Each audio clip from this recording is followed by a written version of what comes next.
says, "Is anyone among you sick? Let them call the elders of the church to pray over them and anoint them with oil in the name of the Lord. And the prayers offered in faith will make the sick person well." Many Christians who believe the Bible is the inspired word of God understand this as a call to use prayer instead of medicine. Unfortunately, this has proven fatal for tens of thousands of children whose parents literally get away with killing their kids through medical neglect. How do they get away with it, I hear you asking?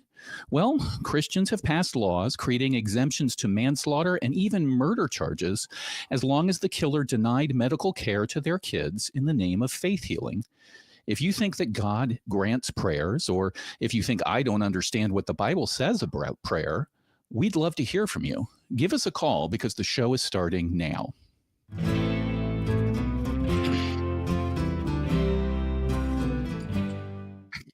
Hello, and welcome to another episode of the Atheist Experience. Today is June 2nd, 2024, and I am your host, Kelley Laughlin, at the last minute.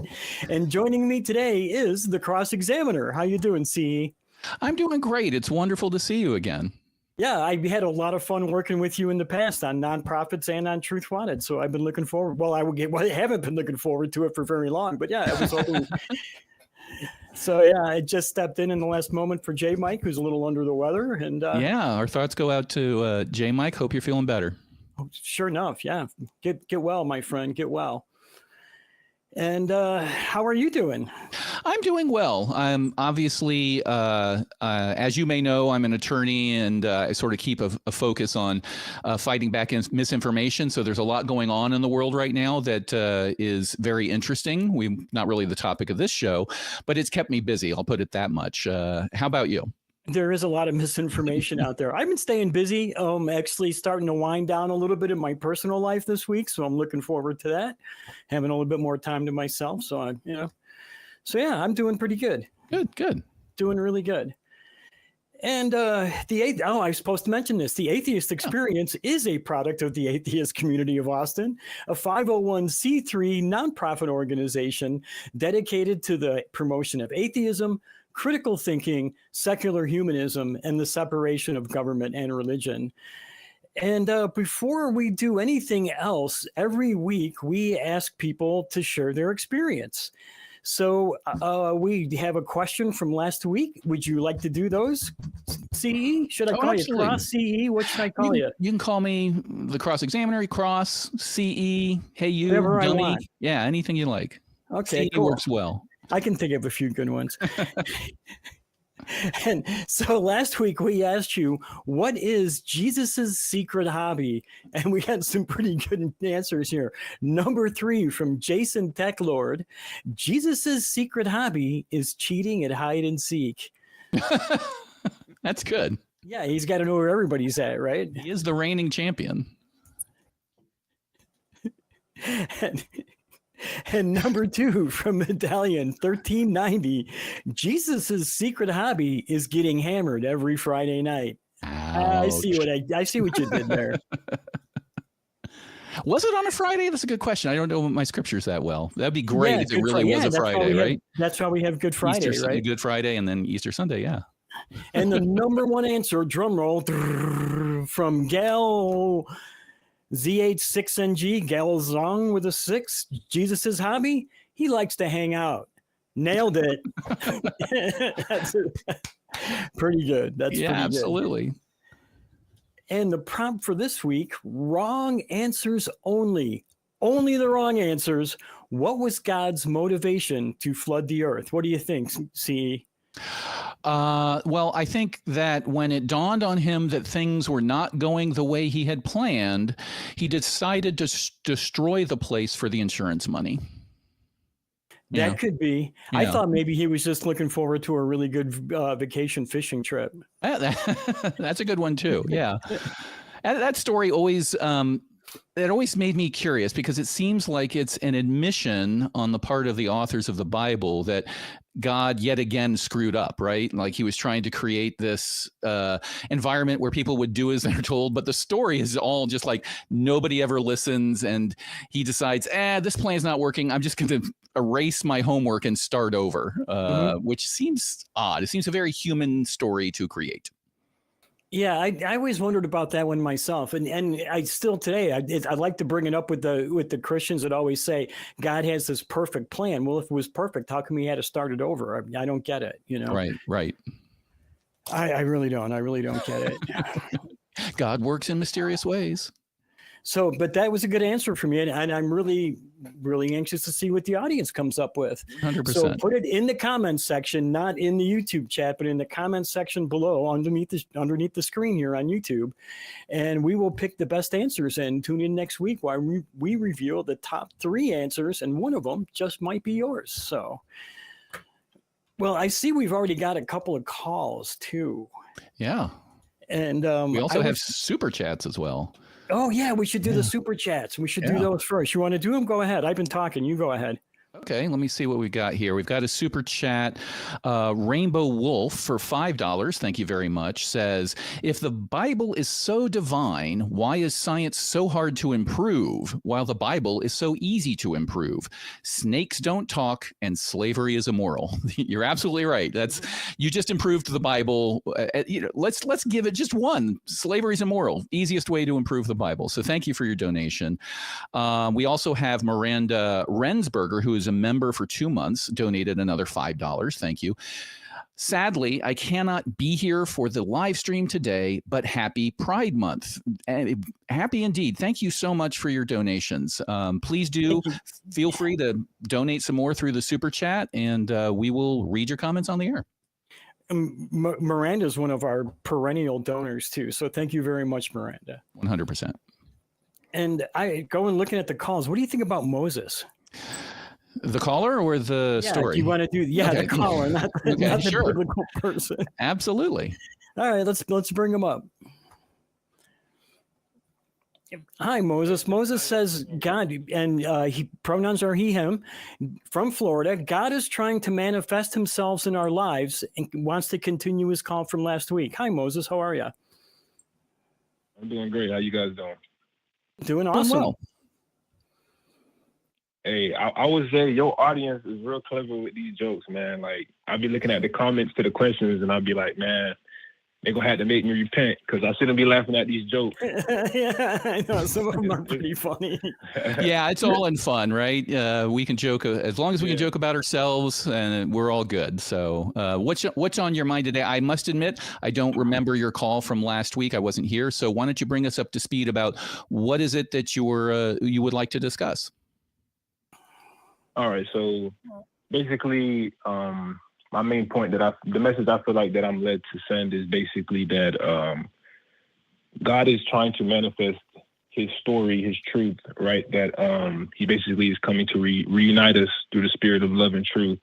And that story, that gospel is manifested through everything in this life, right? So it's not about trying to find some mystical figure in the sky that hid himself. It's about how is this God that nobody can know or nobody really knows if it's real, how has he hidden ourselves in our hearts? So basically that's the message that I'm trying to convey to people. Sorry. Well,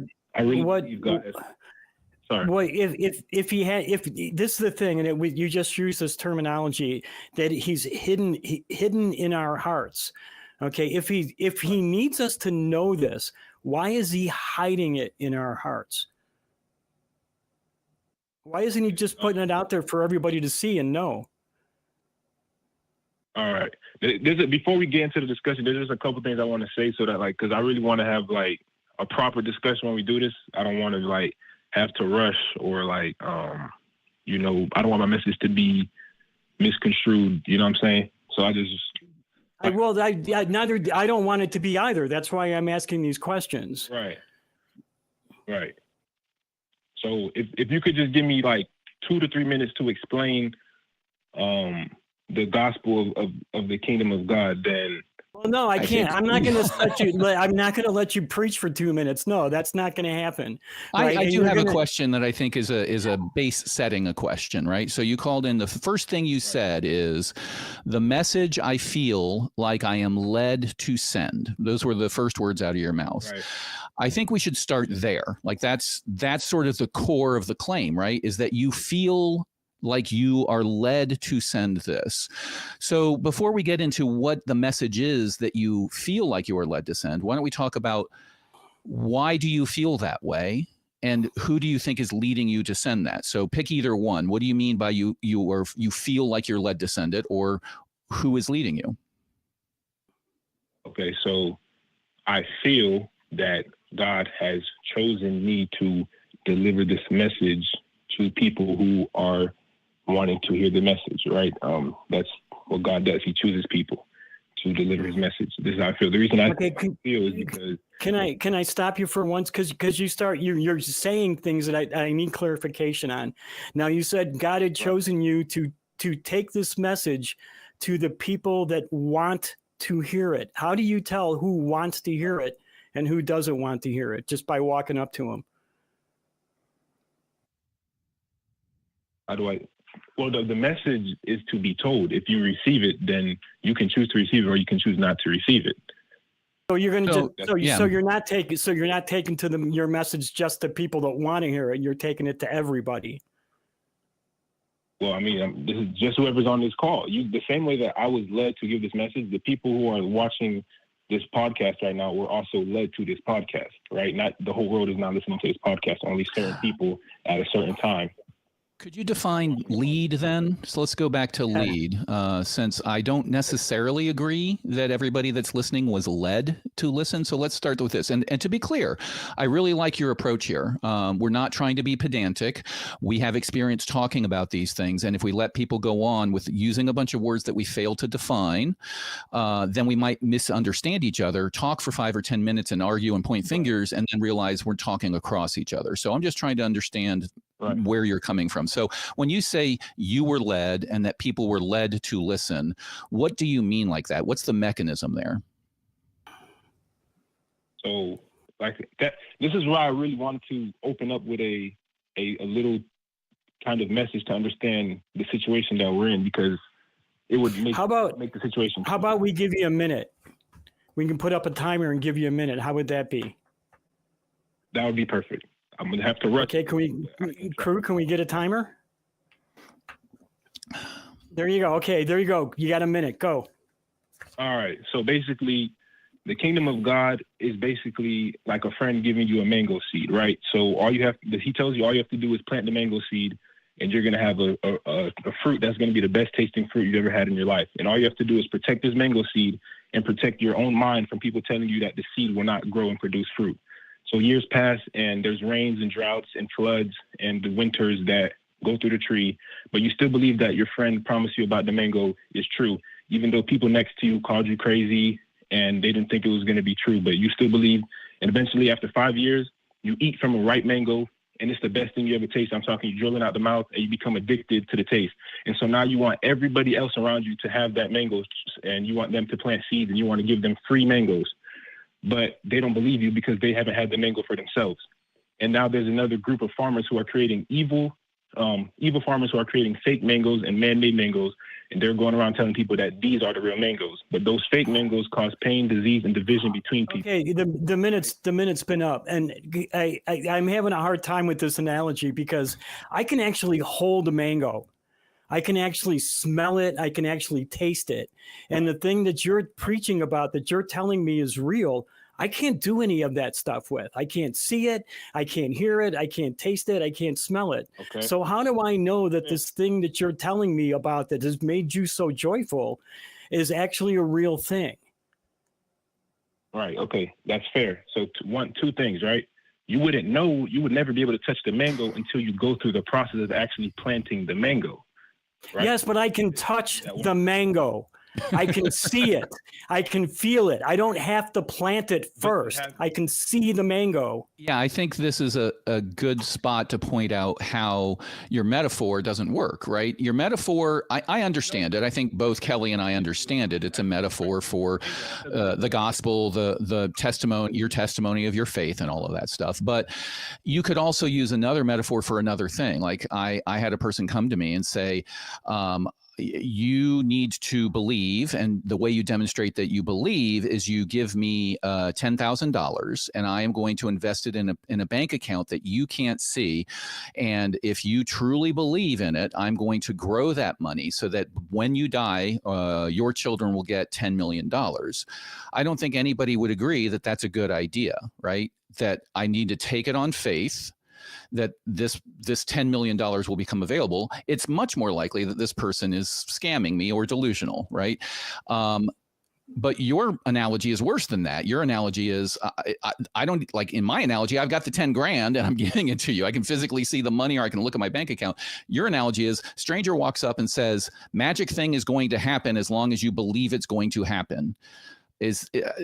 I'm not trying to be pithy or denigrate the belief, but I want to point that out. Is I think your analogy, like Kelley's pointing out, is not accurate, because you don't start off with something that you can see. It would be more accurate if you said, I am going to give you an invisible, substanceless, undetectable mango seed, and you just need to trust that it's there. And trust me, if you believe hard enough that it's there, then it will grow and you will get all the benefits. Do you see the difference? That's fair. So obviously, the spiritual version of the mango seed is not a physical thing. It's in our hearts. It's in our minds, which is what I've been trying to explain, right? It's a parable, analogy. So that's what I'm saying is that it's not something we can grasp. It's like saying to me that I'm going to get $1 million in the lottery. You know it. You can promise me that I'm going to win $1 million in the lottery at some point in my life, right? And I'll spend the rest of my life waiting to win that $1 million, and it never happens. And that's like I have spent my lifetime looking for proof of a God, any God, and I've never seen it. So what is it that I can do to know that what you're talking about is a real thing, and not just something that you actually believe in? That's just your thought. So put another way, and this is a good question to ask you.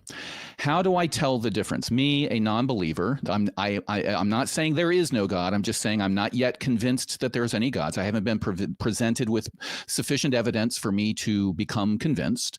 How do I tell the difference between you making the promise about the invisible pink mango and the banker telling me to give him 10 million and trust me, it'll magically grow, or somebody who is a Muslim telling me that they've got a invisible pink banana, or a Buddhist or a Jain or a Jew? Like, how do I tell the difference? Which of the magical, invisible, substanceless fruits are actually real? How do I tell the difference? Okay, I understand the question, and that's fair. So what I was trying to, remember, this all goes back to what's manifested in our life, right? This is an easy concept that we learn from life. Everything in life that is born, right? If you think of a tree, a fruit tree, a baby, right? Pregnancy, first, it's a long process that has to endure patience, belief, faith, and growth, right? So is it true? Like everything? Well, where does the faith come into watching a tree grow? Where is the faith involved in that? Let's look at a cicada. Does it need faith to be born, live, reproduce, and die in the matter of days? Like, it's not fast. There's no faith. It's mechanical. Well, here's what I'm saying. Because it's like you guys are asking two questions at once. Like, I would really appreciate if one person would ask. No, actually, it's the same question, really. It's just asking. We're just using two different examples, but it's the same question. Yeah, we're just stopping you before you say stuff that we move past again. Like you said, it's a matter of faith, and we don't see that there's any faith involved in the mechanism of cellular reproduction and the analysis, the processing of DNA as things grow up to create a living being, whether it's a plant or a human being. So maybe you can point out to us where there's faith involved there. Okay, here's what I'm saying. If you were to plant a mango seed today, The only thing that you would get good out of planting a mango seed is eating the food, because that's what's beneficial to you. But you have to wait 5 years, 3 to 5 years, until you can actually eat that fruit. From that process, you have to have faith and believe that the fruit is coming, even though you're going to go through many winters. So floods, I'm gonna stop because I think you're not being responsive to my question. Let's remind you of what my original question was. Actually, about the mango. No. What I asked you was originally was, how do I tell the difference between all the different people who are offering me different fruit? And what you're saying is you have to be patient, that it takes a long time. So I think if you were trying to be direct with the answer, you would tell me how I tell the difference.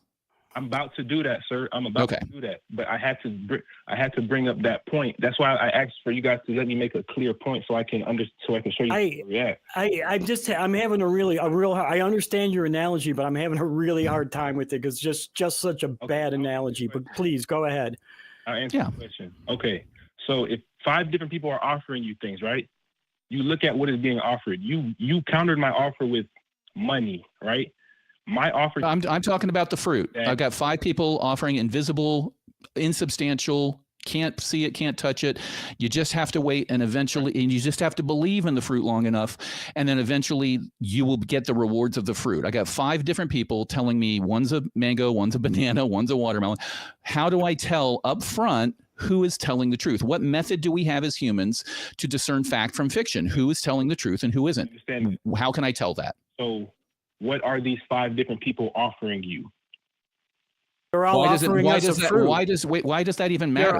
Why does it even matter? We're going to use your analogy. They're all offering us a fruit.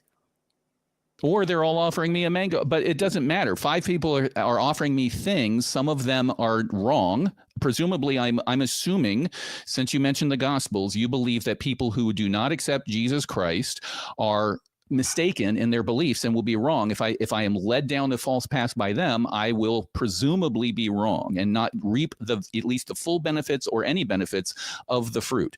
So I need to understand which one of them is being honest with me or is truthful and the others are deceived or wrong. So how do I tell which one is correct? You listen to the person who's offering you love, peace, patience, and kindness in a world that doesn't have pain and division, but unity and love together. That's what. They're all offering that. Every one of the people are offering that. Every single one of them is. And that's the problem. Everybody's offering. And this is what we've been trying to get you, I think, to explain, right? And you're telling us about Christianity, right? And the same ideals that are in Christianity are in other religions. So how do we know that the religion that you're talking, that your mango is better than all the other mangoes? How do we know? I also, to add on to that, that's the question I'm asking, but to support that question, I also have people who are not promising me a mango at all and are offering those same things: love, peace, understanding, harmony. They are telling me I can actually achieve that without a belief in a magic mango, and I can do that as well. So how do I, again, I'll go back to Kelley's question. All right. That's a great question. From the beginning of this phone call, I never mentioned Christianity and I never mentioned religion. Those are 2 terms that you guys are trying to impose on me. I want to clarify. You mentioned the Gospels. You used the word gospel. Yes, and it says that God is trying to manifest Himself in our lives. That's what you told our call screener. Right. That has nothing to do with Christianity or religion. The Gospels don't have anything to do with Christianity? I guess I assume because God was written with a capital G, and that's usually a Christian thing. So, but to clarify, my fault. I assumed, since you talked about bringing the message of the Gospels to us, that you felt led to deliver the message of the Gospels, that you were Christian. Am I wrong? Yes. Let me tell you why. Because I'm trying to explain to you guys that this message of love, peace, and unity has manifested in everything in our lives, right? But only this is not explaining why it's wrong that you're a Christian. Do you accept Jesus Christ as your Lord and Savior? Do you believe that the true path to an afterlife is through belief in Jesus Christ or through good works for Jesus Christ? Do you believe any of those things? Yes, but not in the way that you're thinking. You're thinking Okay. of it in biblical. So why should I care about the differences in the way that you think if you believe those core things? And you just tried to tell me, you just tried to say, I'm not a Christian, when you meet what the dictionary definition of a Christian is and what most Christians would gracefully say defines a Christian if they are an all-inclusive religion. Because once again, the story, the gospel of God, the message of Christ is manifested in everything in this world, not just the Bible, not just Christianity, but everything in this world. So, I see. So you're basically saying that the Christian God, Yahweh, is reaching people through Islam, through Judaism, through Buddhism. Is that what your argument is? Yes. Okay, then why the different messages? Well, like I said, there's only some people who have the true mango seed, but there's fake farmers who's creating fake mango seeds that are deceiving other people, and nobody knows who has the real mango seed except for the ones who've tasted the true mango. But so, you just said all the mango seeds came from the same place. Right. You just said. So using your analogy, I assume what you're saying is Islam has it wrong, and they are a fake mango seed. Is that correct? Even though Jesus gave them that mango seed. Let's start with that one. Is Islam, if you follow Islam to its full extent through your whole life, are you going to end up in heaven or not? If you don't accept Jesus Christ. If you can break past the mental prison that you've put yourself in, yes. So before you interrupt, Islam and Christianity are both Abrahamic religions. Can we agree on that? Yes. Sure. Okay, so it's clear that they have a similar origin, right? But there's somewhere along the line that something got mixed up in, aka fake mango seed, right? But you got me confused because Cross-Examiner just asked you if all these religions were all the same. They all came from the same place, right? And you said yes. So if Islam came from the same place, it's the same seed. It's just God changing it to appeal to a different demographic of people. That was what you just told us, right? So and more what importantly, you're saying now seems to be contradicting that. You understand? And more importantly, the religions have contradictory claims within their core belief system. They don't say, hey, if you don't accept Jesus Christ, that's okay. You're still going to go to heaven if you're a Muslim. And the Muslims don't say, if you only are a Christian, you're going to go to heaven, right? And there's lots of other religions out there that say, if you are a Christian, you don't get the reward, or et cetera. So not only do we have to deal with your claim that says, at first you said God inspired or created or intended all of these different religions, whatever that was. We then have to say, but they're contradictory. You can't hold their core beliefs at the same time. It's like saying one says A is true, one says A is false, and you can't believe both of those at the same time. All logic breaks down at that point. So why don't we back up and understand this a little bit? Let's back up because it is getting a little complicated. Yes. You called in to say that the Christian God is trying to manifest himself in our lives. That's your core message. Is that correct? Yes, but you keep saying Christian God. There is only one God. It's not a Christian God. It's not a Muslim God. That's your claim. That's your claim. Other people claim differently, and we're that we get it that that's your claim. But in the whole scope of the world, there are other gods. Whether you believe it or not, other people do. So we're going to talk about gods, not just one God, because that's the reality of the world. Okay, can I ask you this though? No. How many races of human beings are there? One. Yeah, one. Okay. And remember that. In fact, I wouldn't even call it a race. I'd call it a species. And I'm only pointing that out, not to be nitpicky, but because sometimes people will use the word race, which is basically a social construct, to mean things and base it on an argument.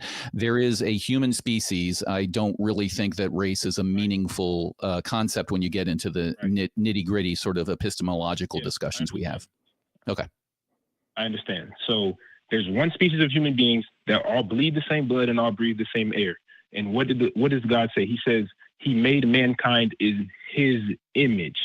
right? So And how come we all look again, different? you're jumping into a claim that we haven't even established is reliable yet. Like you've skipped past the how do I tell which book to read? I'm being a little facetious here, but what to believe. I can't tell the difference between all of these different mango sellers, and you're jumping into one version of a mango and saying, well, it says in this mango something that is nice or important or whatever, but that's irrelevant until I can figure out which one of them is actually authentic. Maybe this would help. I just got the idea.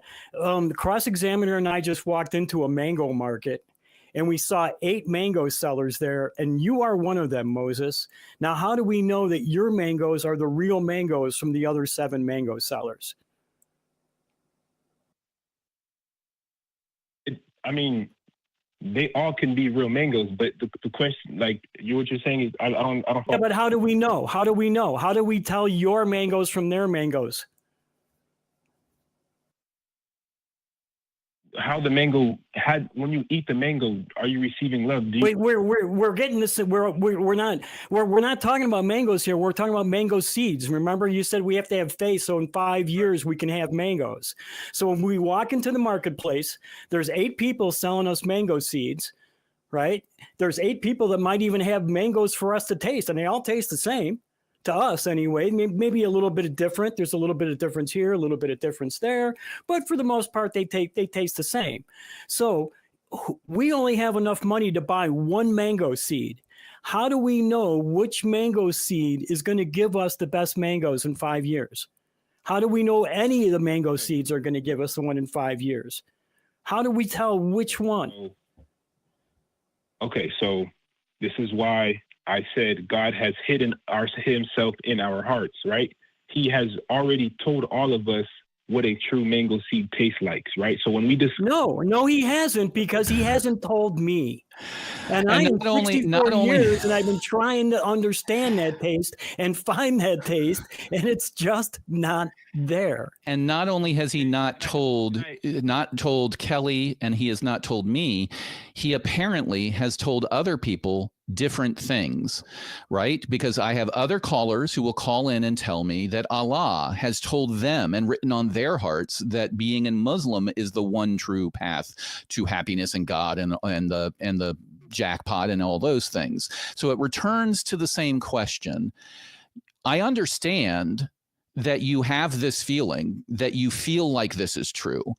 Our question boils down to, how can we tell which one, if any, are actually true? And I got to say, you sound like you are really trying to, and I appreciate this. Don't get me wrong. I appreciate this position. We need more sort of inclusive philosophies in this world that increasingly is seeing division on political and religious sectors. Excuse me. I appreciate a worldview that is trying to be inclusive. But what you are trying to do is, I think, trying to make your God sort of less meaningful by making it more inclusive, by saying, well, and correct me if I'm wrong, there's many paths up the mountain. Some people come from the north, some people come from the east, west, south, all of that. But eventually they're all going to end up at the same God. Do I have that right? I mean, we've been on for a while. I want to get to the core here. Is that what your general philosophy is? Yes. Okay. Do you mind if I can give you evidence, like evidence of how he manifests, so we don't have to just keep fighting over philosophy? Can I give you evidence of how? Yeah. Why don't you give us your best? Why don't you give us your best example, and then tell us why you believe that example is evidence of the claims in, let's say, the Bible. Okay. Now we're getting there. I'm a scientist. I want to see some evidence. So good. I'm glad you're going to offer us some evidence now. Okay. So the evidence I'm about to claim or show you guys is to show how there's a hidden gospel hidden in everything in this world, from religion to politics to sports to whatever that you are, whatever that you end up finding at work. It's all hidden. You just have to look for it once you pray and see. So. But I want to let you give me the evidence, but I want to define some terms first, because I think you're about to give me an argument and not evidence. Do you understand the difference between an argument and evidence? I'm going to give you evidence. Okay, what data do you have? What measurements have you taken, and what data do you have that you'd like to present? Okay, so here we go. You said to use the Bible, right? But like No, I did not say to No, use the we didn't Bible. say that. We said we wanted evidence. I said you were going to present evidence, and I said, great, let's present the evidence, and then tell me why that evidence supports a belief in the Bible. But I would like for you to present the evidence, and evidence comes in the form of measurements, observations, data, not reasoning and argument. So I just wanted to define those terms. So I would love to hear your best evidence that, let's say, something in the Bible is true. Not tell me about the Bible, but tell me, here's the evidence, and that proves that the Bible's true. Okay. So you have when I make the evidence, you have to understand that the evidence that I'm showing you is how God has manifested his story throughout this world. Is that fair? Why don't you give us one example, and we'll see if it helps the discussion. Yeah. Best example. Okay. So the father of faith in Abrahamic religions, right? Remember, these are just stories. They could have happened or they could have not happened, right? But the story is what moves on, what lives in our heart, right? Because it takes place in our minds and our hearts, all these stories, right? So when you guys are looking for physical evidence of, where was Jesus? So I need to find his evidence in a dark cave. These are stories that we go through mentally, right? Because when we're slaves to this world, we're mentally. The Three Little Pigs is just a story we go through mentally too. You're not giving me any evidence by saying these are just stories. It's not giving evidence. Yeah, you offered to give us evidence. Let's stick to that. Where's your evidence? Right. Let's cut the preamble. We all agree. We understand the history of the Bible. We all understand the nature of storytelling and verbal tradition, oral tradition, I should say. Let's cut all that. Most of our listeners are very familiar with it. Tell us what the evidence is. Okay. All right. I'm just going to get to it. Okay. So biblically speaking, the father of faith, right, is Abraham, right? Abrahamic religion, the father of faith, right? The person, the seed of the father. And that's your evidence? Abraham was the father of faith? That's the evidence? Can I speak? Like, please? No, because you said you were going to get right to the evidence. You said yourself, I will get right to the evidence. And then you started talking about Abraham. So, I mean, are you going to get to the evidence? Let me model how a person who is genuinely interested in collecting evidence would present an answer to some sort of question. If somebody says, how do we know how old the universe is or the earth is? We wouldn't start with a story of, there's stories about the earth. No, they would start off by saying something like, we have X percent. We've measured X percent of lead in the earth, and lead only comes about through radioactive decay, which has a half-life of this. Therefore, the earth is this old. Like, you can just get straight to the evidence. And the reason I'm pointing out and modeling this answer is I find that anytime you ask for evidence and somebody says, I have to tell a story first, it means they don't have evidence, which is why we interrupted you. And this matters. This really does, because you can have a conversation where you talk about how meaningful a story is and how you feel when you read it and how it has inspired you and changed your life. That is an anecdote. The plural of an anecdote is not data. It is a story, right? And it is valuable to people. I do not dispute that.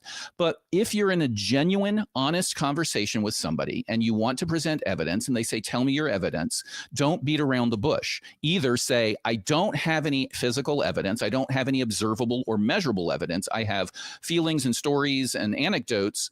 That's an honest way of doing it. But telling a preamble and then being told to get to it and then starting with a story about Abraham is not the evidence. Like, can you cut to the point and tell me the best evidence you have to support your belief in a God?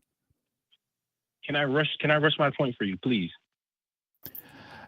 I think that you don't comprehend like what we're asking. And I'm not saying you're being dishonest. I'm just saying you either don't have any evidence or you don't understand the difference between evidence and argument. Okay. It sounds like you want me to give you scientific facts. I'm trying to plead my case for you. What other type of evidence is there other than measurable measurements you can make or observations you can make that give you data? What other type of evidence is there? Evidence isn't a story. That's not evidence. I'm trying to give you things that actually, I told you sports, politics, and everything in this world. I'm trying to. Yeah, but that doesn't mean anything to me because I see all of that stuff and I don't see your religion in that. I don't see your God in that stuff. I'm trying. That's not evidence to me. You're just saying it's there, but you can't prove to me that it's there because I don't see it. Cross-examiner doesn't see it there. So how do we know? What's the evidence that it's there in those things that you're citing? Can you let me tell you? I'm literally trying to tell you. No, you just keep saying the same thing over and over. You keep telling us a story. You're not giving us any evidence of how this is there. Okay. Let me give you an example of the type of evidence that would be interesting to bring up. If there were eyewitnesses to an event, their testimony would be evidence. If we had measurements, film, instruments that measured some sort of event that was inexplainable, I don't think it points to God, but it would at least be evidence. Like, do you have any of that? Okay. Or do you have a book says a thing? I have the evidence if you let me say a sentence, sir. Let you say many sentences. Many sentences. You've actually been giving you time, and you've repeated the same sentences many times. Yeah. So what is your best? Let's try one more time. Give us your best evidence that supports your belief in God. Okay. The evidence I'm about to give is the story of God in our current lives. All right. I guess you're not interested in evidence. You are interested in storytelling. You know what? We've got a lot of other calls. We've been on this one for a while, and we're obviously not going to get evidence because I don't think Moses understands what it is. I think we need to move on. Moses, I would like it if you call back again after you look up what evidence means. The word evidence means. Yep. Yeah, it's a tough one. My heart goes out to Moses. I understand that he wants to give us his reasons for believing in God, and maybe he's conflating reasons with evidence, but he's the one who brought the term evidence up. He's the one who said he had evidence, and I think it demonstrates that when people use that term lightly, it can really muddy the waters and can lead to where we are now, in society, where people believe really crazy things based on the say-so of their political leaders, their religious leaders, or whatever, without actually demanding any evidence at all. They just say a book says a thing, or I felt this feeling when they were singing in church. Therefore, I know how the world works. I was actually concerned for him a bit there when he was telling us he wasn't a Christian, because I heard Jesus doesn't like it when you deny him. So yeah, I didn't want to go there, but I will say to Moses, I appreciate you calling. I was very close to questioning how honest you were being when you said, I never said I was a Christian. After saying you were led to deliver the word of the Gospels, not exact words, but led to deliver a message, and then you brought up the Gospels, and then when we cross-examined you, you said, yes, I do believe in Jesus Christ. So that you have to ask yourself right now why you did that. You wasted a lot of time on our show by saying, I never said this, and then we immediately said, oh, were we mistaken? And then you wishy-washied, and we spent 3, 4, 5 minutes trying to back you up to that point. And that is exactly why we have to interrupt people when they say things, right? Because that was not a very honest move. And I think that people who follow Christ and take inspiration from his story would say that that's not a very Christ-like thing to do, right? First Peter 3:15, I think it is, says, always be ready to give the reason for your faith. And do it in I'm paraphrasing here, but do it in a kind manner so that, people who disagree with you will be mocked or something along those lines. Mm-hmm. Do it in an honest way, not in a slipping through the holes way or trying to be tricky way. Just say the best thing that you have. And if the best thing you have is, I had this experience when I was growing up, or my parents raised me to this way, or I like the story, or it makes me feel good, or when I pray, I feel like I'm talking to God, that's a great answer. We can talk about that. But when you come in and wishy-washy and sort of try to say, I never said I was a Christian, and waste our time, we get naturally suspicious that you're going to be able to have an honest conversation. Yep. Yeah. Sure enough. Sure enough. And hey, while we're taking a break right now, last year I had one of the best times of my life on the annual Bat Cruise. And you can do it now too. You can have the time of your life. Join us August 24th. Forrest Falkite, J. Mike, Secular Rarity. I'm going to be there. Are you going to be there, CE? Yes, I am actually. Oh, so first time attending. Awesome. You're never going to stop going after you come. And many other familiar faces. I know a lot of the nonprofits are going to be there. We're all going to be in attendance. So get more information and buy your tickets at tiny.cc/backcruise. And below the chat, we're actually running a fundraiser to help offset the traveling costs of the Bat Cruise fundraiser for the hosts. A lot of them, nobody makes any money doing these shows. And your contributions will go 100% to the ACA. And we hope you kind of contribute that and help get the host to the Bat Cruise. And if you like what we're doing, please consider joining us on Patreon. Giving it to our Patreon ensures our ability to continue to produce the material that you love and watch all the time. So visit tiny.cc/Patreon AXP. I had to slow myself down there for a minute. Yeah, those lips can get really tangled on one another when you say a bunch of consonants in a row like that. Yeah, but I'm right? really looking forward to the Bat Cruise. I've been hearing about it for years. Every time I talk to anybody that's been on it, they are thrilled with the experience and they want to go back next year. So I was able to find time to head on down, even though my son's going to be starting college. He moves in like the day before I fly down to Texas. So we're my daughter's actually given me a ride to the airport if I fly down. Nice. So, and she's going to be here visiting us. She's going to actually be here a day after I'm gone. Oh, so, nice. But you know what we should do though? We should shout out big thank you to our crew.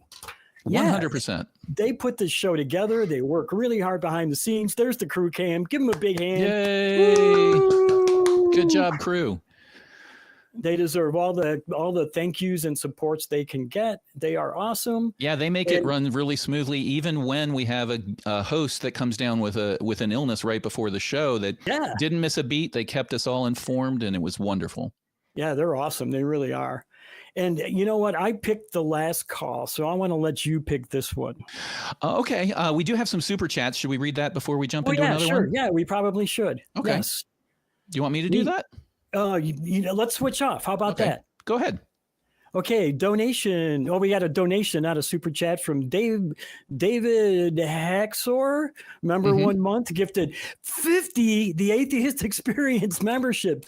50. Wow. That's freaking incredible. Thank you so much.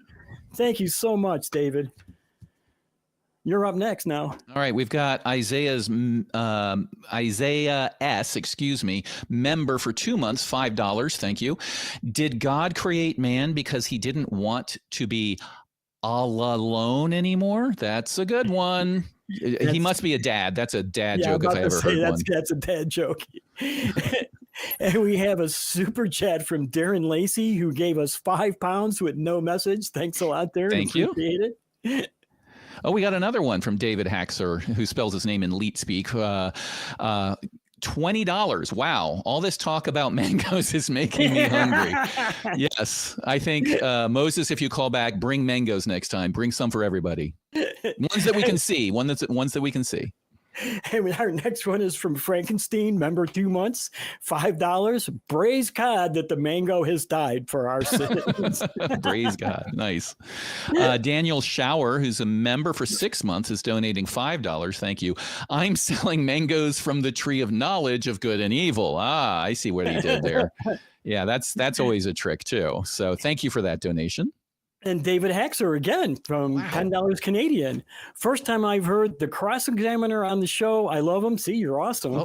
And hope he comes back. Well, he is. He's an actual official member or host of the AXP now. Are you not? I am. Thank you. And also Kelley is awesome, of course. Thank you so much. You are, Kelley.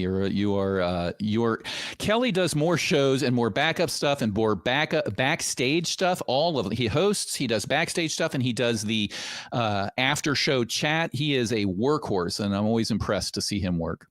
Thanks, man. Mm-hmm. My You're next. turn. We've got Quantum Answer. We got a lot of donations. Thank you, everybody. Quantum Answer member for 2 years gifted 20.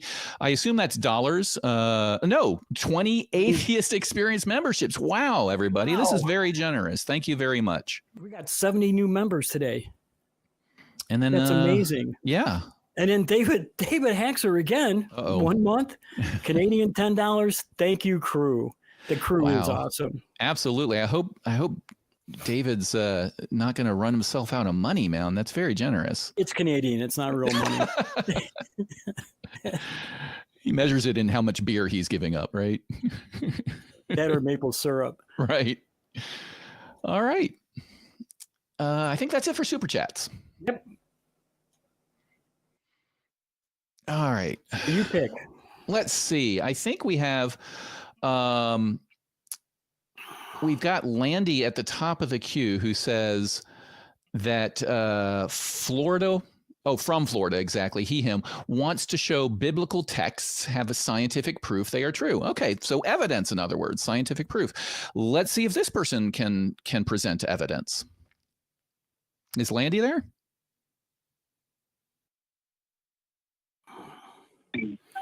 Hello, Landy? Have we moved him up yet? Oh, let me click on it. There we go. All right, Landy, are you there? I am. Genesis All right. 129. Thank you. Genesis 129 outlines a vegan vegetarian diet, and Elizabeth Blackburn won a Nobel Prize proving that such diets are able to actually turn off genes which cause chronic disease and turn on genes which prevent them. Her particular study spanned only 3 months and showed a change of 500 genes within that 3 months. And this is clearly showing particularly to be a part of the answer to increasing mutational load, which, I'm sorry, did you want to speak? Yeah, I did have a question. Yeah, can you tell me what passage that was again? Genesis 1 what? He said 119, I believe. Is that what you said? Am I correct? Are you on a speakerphone? I'm having trouble hearing you. If you're on a speakerphone, you need to take it off so our listeners can hear you. No problem. It is Genesis 129. 129. Thank you. So I misheard that. Of course. I'm going to read it. Then God said, I give you every seed-bearing plant on the face of the whole earth and every tree that has fruit and seed in it. They will be yours for food. And to all the beasts of the earth and the birds in the sky and all the creatures that move on the ground, everything that has the breath of life in it, I give every green plant for food. Okay, so we've got this book that says a thing. I give you every seed-bearing plant and every tree that has fruit with seed in it, and they will be yours for food. So basically any plant that has seeds. So I understand your first assertion that is a theoretical diet. It is indeed. As a matter of fact, you can also pull up that there are Orthodox Jews, for example, that hold a... Well, hold on. We're sticking with the evidence first. I just want to make sure here. We want to... So that is theoretically a diet. A diet is a set of foods that you should eat, right? So is your argument that is the only thing that God wants you to eat? Like that this is some sort of instruction, or is this just a list of some things that you can eat? That is an instruction. As a matter. Okay, why do you think it's an instruction? Continue. Yes, because the only eating of meat, for example, I also said extra biblical text when I was speaking to Jonathan during the screening, excuse me. But Jubilees, it also states that during the flood, that is when particularly God gave permission to eat flesh. And there are also holdings such as called the 10 utterances of creation held by Orthodox Jews. I got it. My question was, how do we know that that's an instruction, or why is that an instruction? So who is giving the instruction? Well, it's you read it out in Genesis 1:29. For you it shall be for food. I read a book that a man wrote. Who is giving this instruction, though? Excuse me, that a man wrote? Yes. A human Yes, wrote the yeah. Bible, correct? A human put ink on the page, correct? Correct. In fact, Genesis wasn't even ink on the page at first. Genesis was either tradition. bronze or Iron Age oral tradition first, and then later put down as ink on page. Is that correct? That's not correct. As a matter of fact, the most ancient religious text that you'll find actually is in hieratic on pyramid walls, which is actually found to be the original Hebrew. You will actually find that there are holdings that throughout the dead. Wait. Slow down. Let's back up. Let's back up. So you're telling me that there's parts of the Bible in Egypt that are the oldest parts of the Bible. And they predate the Bronze Age. Predates the Bronze Age, correct. A professor. Okay, do you know when the Bronze Age was?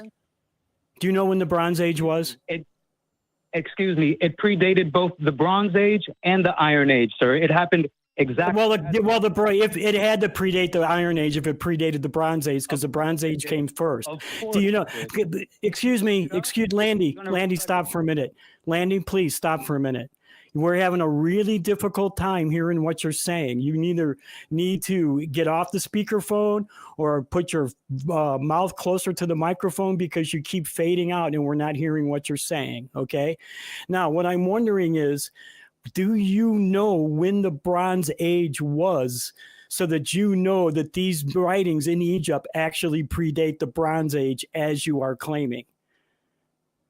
These writings, when you look it up, is going to reflect to be the oldest religious text available. The two oldest forms of writing. Well, no, that's not true. Asked. I can tell you that right now. The oldest texts we have are Sumerian. They're Akkadian, no, it's actually. Not. When you look it up, yes, it is. Yes, it is. Go look it up. Yes, it is. Landy, yes, it is. They are Akkadian from Akkad in the lower part of of Mesopotamia. Go look it up. Yeah, I think that that's where writing was invented in cuneiform. Yeah, and the point here, getting back to the broader point, is you questioned whether I said a man wrote the Bible, right? That's my point. Is we know that, I mean, you look up in most study Bibles, right? They will say Genesis was an oral tradition before it was written down. So we have humans making up stories, maybe inspired by God or not, but writing them down. So somebody wrote something down at some point. My question was, if the Bible contains instructions, who's actually giving the instructions? Was it the person that wrote it down or came up with the story, or is it somebody else? Excuse me, could you repeat that one more time? My original question was, because you objected to my use of the word man when I talked about who wrote the Bible, and I'm trying to explain what I meant. The Genesis particularly comes from oral traditions and then eventually was written down. So that's what I was explaining by written by man, the physical act of writing these stories down. My question then is, you characterized Genesis, the dietary plan, so to speak, as a set of instructions. And I asked, who gave us those instructions? Was it the person who was writing it down, or was it somebody else? Who is giving us those instructions? Thank you. First of all, I did not object to a man writing anything, or a woman for that matter, writing anything. Skip that. I'm fine. I don't care if you objected. Let's fine. Skip that. I understand that. Who is giving us those instructions in Genesis? Yes. There is a professor by the name of Wiseman. Is there a reason that you, I'm going to mute you. Is there a reason that you will not answer this question? It was a very, very clear question. I've asked it 4 times already. And I have to wonder why you won't just answer it, because it's probably a 1-word answer, maybe a 2-word answer. But could you tell me one more time, who is giving us these instructions? Yes, thank you. The written instruction, as was displayed by a Professor Wiseman, it's called the tablet. Okay, I've muted you again. Maybe I'm not using the right words.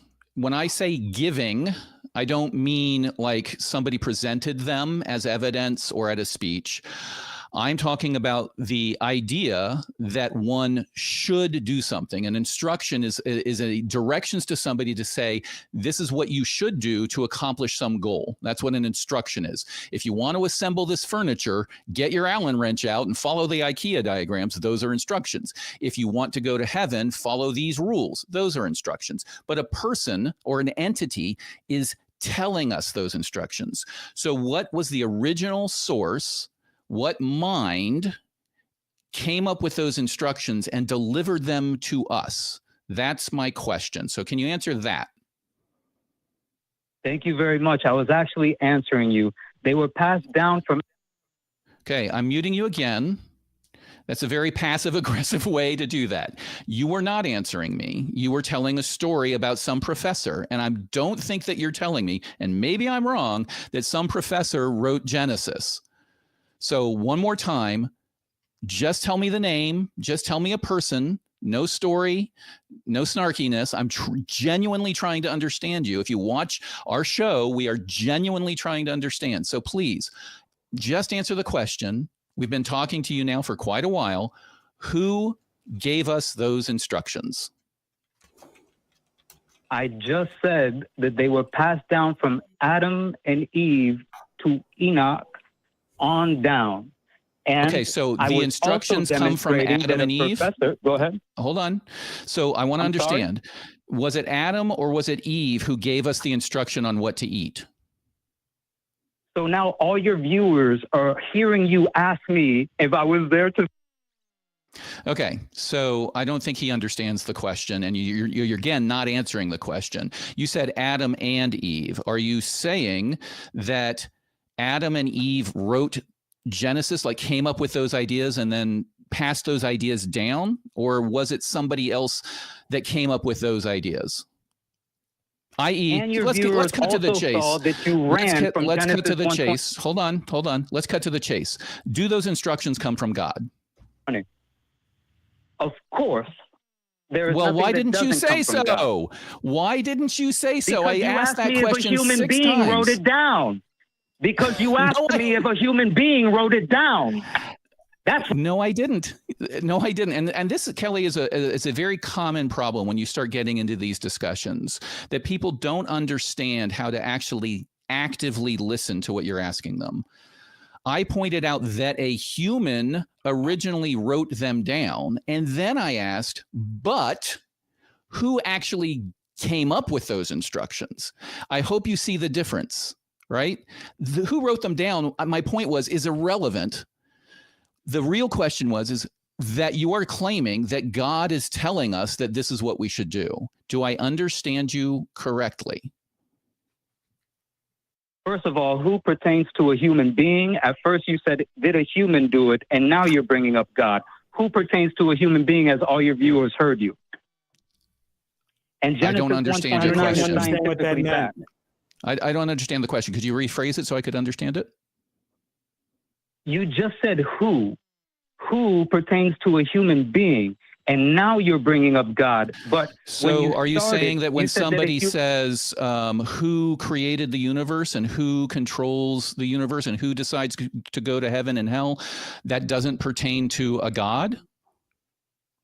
They need to clarify it, because that's the hole you were hoping I would step into, asking if a human is God or not. I think you're looking for us to trap you, and that's not what's happening. We're not. Here. I'm literally just trying to get you to your questions to trap you. I just want to cut short the conversation and get to your main point, which is that you believe, correct me if I'm wrong, that God is telling us in the Bible, gave us instructions to eat a certain diet. That's all I'm walking you through, like I've got you on a witness stand, and I'm just asking you questions. And I agree, Kelley, you're looking for traps. All I'm trying to do is understand your position so that I can then see if I have any objections to it. So do I understand your position correctly? God gave us instructions to eat the things listed in the section of Genesis you cited. The way you just framed it right there is indeed my position, as well as it is scientifically backed, which you have not questioned and you will not be able to refute. Wait, yeah, I really, I used to be a fan of this show for many years before becoming a host. And this was the type of call that I really didn't enjoy, because it's obvious that this person is coming in with animosity, right? A chip on their shoulder. Yeah, yes. they're not interested in genuine dialogue. It's like, I want to rush to this other point rather than just genuinely having a conversation so we can clearly understand each other and then get to the meat of the disagreement. This call could have gone very differently. It could have been, hey guys, I think that God instructed us to eat this diet, and there's scientific evidence that that diet is beneficial. What can we conclude from that? That's the conversation. Am I getting this wrong, Kelley? That's what I thought. Okay. And so and let's say all of that is real, right? God did tell us we should be eating a vegetarian diet in the Bible, and then we find out later, in thousands of years later, however many it is, that a vegan diet is pretty healthy. What is that telling us? Yeah, that's where we want to First of go, all, I Landy. like We're the not way- trying to be mean or to trick. We're genuinely trying to understand where you're getting, but we have to walk through the points to make sure we're not missing anything. So do we understand what you're saying, that A, God gave us instruction to eat this particular type of diet, and B, we now have evidence that eating that type of diet can be medically beneficial? Are those two things what you're saying? Thank you very much, guys. And yes, it is. That's correct. Okay. So I think, Kelley, you had raised the point of not to be snarky about it, but so what is sort of the question that you go to in science, right? Yeah, It's like, yeah. okay, I don't what does want to be that tell snarky. us? What I'm asking is, what do we infer from this knowledge that we put together here? What's the inference? What is your point? Well, for example, there is a scientific fact which is called increasing mutational overload, which actually shows the human gene. Okay. We get it. A vegan diet is better. Okay, we get it. It's beneficial. We get it. We understand that. Do you understand what it means to just agree for the purpose of the argument? So we're going to agree for the purpose of the argument that a vegan diet, let's call it a vegan diet, is beneficial. But what Kelley's question is, what does logic tell us about what we can infer from the 2 points you raised? A, you believe that God instructed us to have a vegan diet, and B, we have discovered, for the purposes of this argument, that a vegan diet is medically beneficial. What can we infer from that? Some people or most people. Right. Whatever it may be. Let's give you all the toys to play with, as J. Mike would say. What does that tell us? What can we conclude from that? Thank you. I'm sorry. Well, I still have example, okay. And please. Go ahead. No problem. Can you hear me? I'm sorry. Well, so I can. I'm sorry. I wasn't sure. Excuse me. No problem. And excuse me if I'm bringing up something that you'd rather not. But for example, you used to have a colleague named Dillahunty, which, from what I understand, just went through some hard times. You know what? He was never my colleague. So, I mean, you're wrong on that. Sorry. Yeah. Again, we're seeing. I came along after he was gone, and so did Cross Examiner. So he was neither one of our colleagues. Yeah, we're on the call now, and when I ask you these questions, and then you divert or pivot to say, "Well, Dillahunty something," like how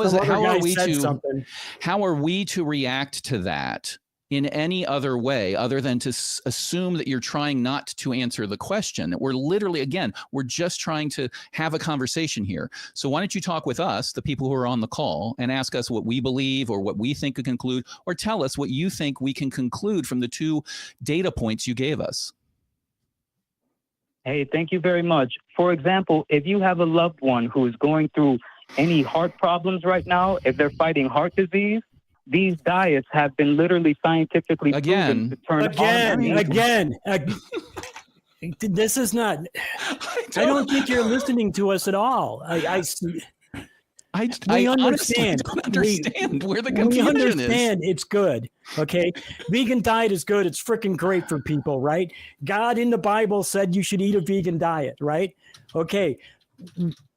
if you take these two things, what can we learn from having those two things together? Why is it important that both of those things line up? What is the point that you called us about? Thank you. If you are fighting cancer or a heart disease, then obviously stop. We don't want to hear about the diet anymore. We don't. I'm going to drop him. He's not listening. No, I think that this person obviously wanted to call. I mean, I hope that everybody on all sides of the political, religious, dietary spectrums out there understands and sees we're trying to engage here, right? But this person called in and just either didn't comprehend, which I'm going to give him the benefit of the doubt and assume that he did comprehend what we were saying. And all he wanted to do was just keep telling us that eating plants is healthy, right? Like any doctor will tell you that. Like my doctor summed it up. Like somebody wrote in a famous book, like the best dietary advice is eat not too much and mostly plants. Like, that's if you want to sign up the best diet, that's great. But the interesting question for this show is, why do you believe that was an instruction from God? And then the follow-up question we were going to ask is, hey, here's all of this bad health advice that we get from the Bible that if you followed it today, we could show is actually bad for you. How do you reconcile your claims about the vegan diet in Genesis, which, again, is that really a dietary? He's saying, I gave you these things to eat. It doesn't necessarily mean I didn't give you anything else to eat. But what about all the bad medical advice in the Bible? So I don't think these people, this category of callers, genuinely interested in having a conversation. It's very frustrating. Yes, it is. Where do we go from here? I about to say, I think we're getting short on time, but I think we could do one real quick. Andrew from India. I think it's going to just be a short explanation. Okay, sure. Let's try to power through them. Okay. Let's see. Want me to put them on? There we go. Andrew, him in India. Recent community post about agnostic and atheist labels. Doesn't think someone could be both atheist and agnostic. So why not, Andrew? Why don't you think that? Hello. First of all, happy Pride Month to everyone. Second of all, I just want to set the baseline. So what definitions are we going to go by? Okay, go ahead. I would go atheism, atheist without God, and agnostic, right. agnostic without knowledge. And to expand on that, so you hear my personal definition. And again, I don't care very much about definitions as much as I care about, the ideas that definitions map to, and definitions can map to different ideas for different people. But for me, an atheist is somebody who answers the following question with a no. Are you convinced there's a God? So do I believe that there's a God? No. Does that mean I believe there is no God? No. It just means I'm not convinced yet that there are any gods. So that's atheist for me. Agnostic for me is is commonly used a lot of different ways and leads to a lot of confusion. For me, when I look up in the dictionary, it says something along the lines of somebody who doesn't believe you can truly know anything. And when you're talking about religion, they're saying you can't really know whether or not there is a God, right? So those are the two definitions I use, which I think kind of map to what you were saying, Kelley. Is that right? I think so, okay. Yeah. All right. How about you, Andrew? Yeah, I personally go by the definition of the dictionary that I see when I, for example, look up the word atheist. Like when I look up the word atheist, I get the Google dictionary definitions from Oxford Languages, which says a person who believes, or lacks. I think we all know what it says in there. Do you think that languages evolve? I do believe that languages evolve. Okay, so the meanings of words can evolve, right? Yeah. Okay, so do you think that maybe that the way that people define atheism has evolved to be something different than the Oxford definition? Yeah. Okay. And adding on to that, can you recognize that we may personally be talking across each other if we stick with definitions? So why don't you define what you think these words mean, and we'll use your definition and see if there's any disagreement, or if under your definition we agree. So how do you define them? Go ahead and tell us in short, how do you define the terms, and then what is your point about them?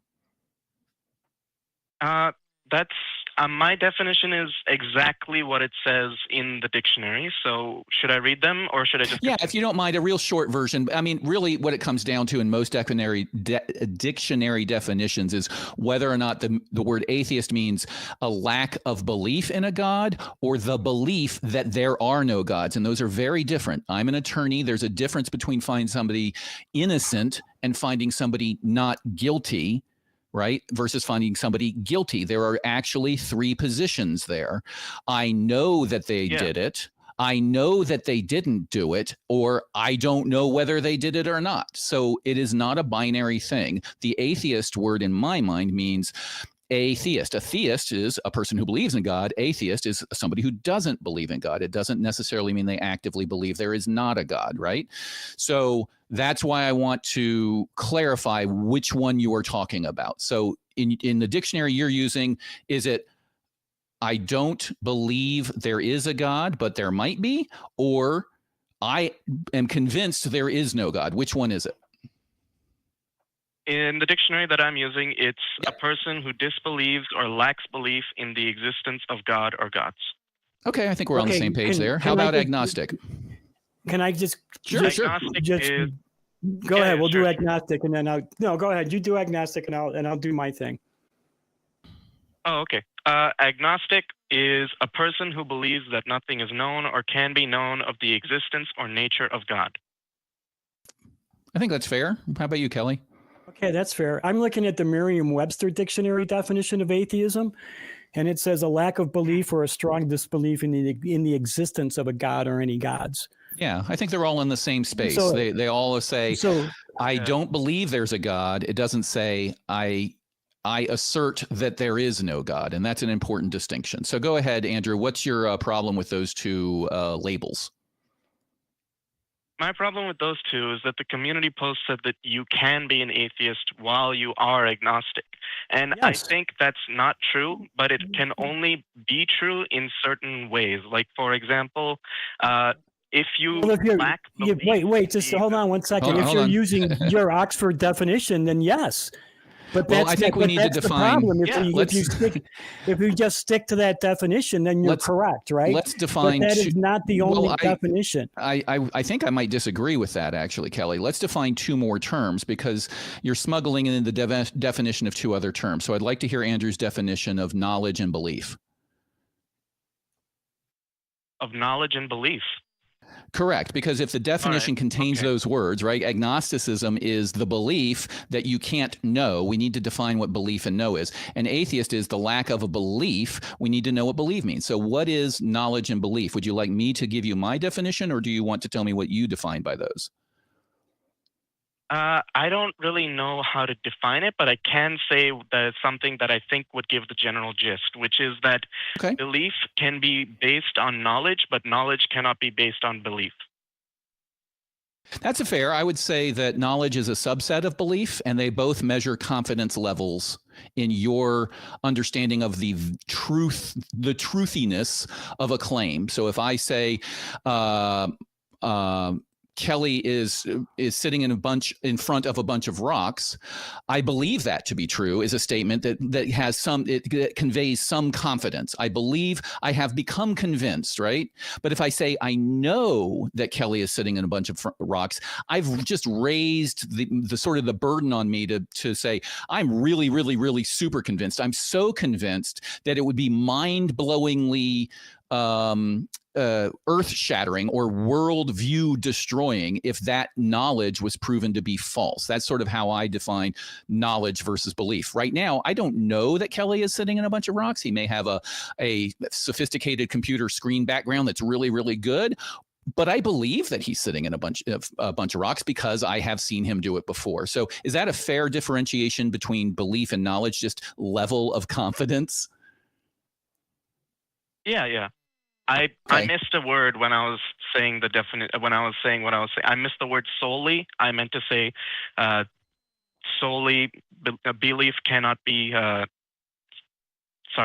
Knowledge cannot be solely based on belief, but belief can be solely based on knowledge. Yeah, I don't think you base either one on either. Like they're both addressing the same proposition. X is true. I either believe that it's true or I believe that it's true and I know that it's true. The real interesting question is, if I know it's true, can I not believe that it's true? And that seems to not work. So I think belief comes first, then comes knowledge, right? So they are just different points on a scale, so they don't really support one another, right? If I know, I already believe, but if I believe, I don't necessarily know. Does that make sense? I think I'm pretty sure that's what I was trying to say. But like I said, I'm not very good at defining things, so that's why I wanted to stick to just. Hey, that's what lawyers do, right? Every time you write a contract, every time you write a law, what's section 1? Define terms, so we aren't confused. So, okay, we've defined our terms. So you're saying that somebody cannot be both an agnostic and an atheist. Is that, am I understanding your assertion there? Yes. Okay, so I'm gonna give you my analysis of that, and maybe Kelley can give his, and then you can respond if that's all right. Okay, so agnostic. I believe you cannot know whether God exists. Atheist. I am not convinced. I do not believe that God exists. So I don't see how those are at odds with each other. As an agnostic atheist, I would be somebody who is not convinced that God exists, but I don't think that you can ever know whether God exists. Does that make sense? Yeah. That's the issue that I have with it. I'm sorry? That exact thing that you just said is the issue that I have with it. Well, I asked if it made sense in the sense of, is that logically sound? So maybe it's not. Could you tell me the problem you have with that sort of reading? Yeah. So if I remember correctly, you said that atheist, I'm not convinced that God exists. Agnostic, I believe we can never know whether or not God exists. So if you're not convinced that God exists, and you don't think you can ever know that God exists, then you're in a perpetual state of never knowing whether God exists or doesn't exist. So you can't be convinced that he doesn't exist if you yourself think that you can never prove that he does or doesn't exist. Can I be wrong about my agnosticism? What do you mean? Agnosticism is the belief, I currently believe, let's say, that one cannot know whether a God exists. And I'm not saying this is my belief, I'm just saying that's the definition. I believe that one cannot know whether or not God exists. Can that belief that you cannot know be proven wrong? That really comes down to whether, like, a philosophical question, because if you believe that it can't be proven wrong because you can never prove that God exists, then I guess no, it can't. We're getting into an endless loop here, because then I'm going to ask you, can your belief that you can never be proven wrong be proven wrong?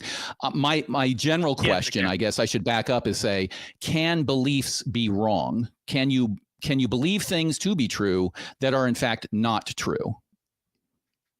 Yes. Okay, so my agnosticism could be wrong.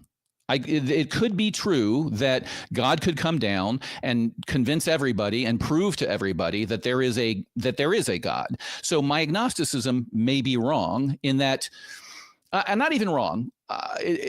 My agnosticism may go away because my current belief that we cannot know about God may be justified, right? I may be justified in that belief currently. But then, as a good skeptic, anybody should be, like, I don't have the evidence.